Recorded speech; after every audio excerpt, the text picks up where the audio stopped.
হ্যাঁ মামা, এগুলো হচ্ছে আপনি মাছ চাষ করা যাবে এরকম দোপা আছে।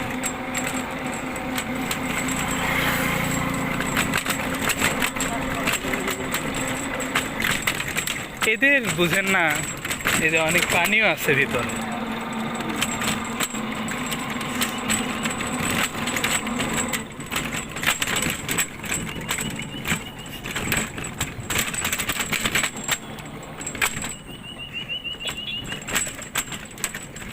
আগে অনেক মামা এসে এই যে ঘাস ছিল আগে, ঘাসগুলো কেটে নিয়ে যাচ্ছিল, এখন তো কচি দিয়ে ভরে গেছে।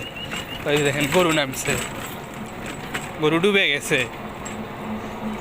ভালোই, যদি চেষ্টা করা যায় ভালো ধরনের মাছ আপনি ইয়ে করতে পারেন।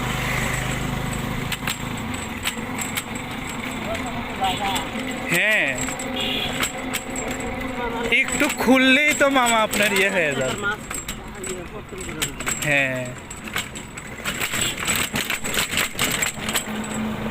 মানে আলো বাতাসের তার অভাব নাই।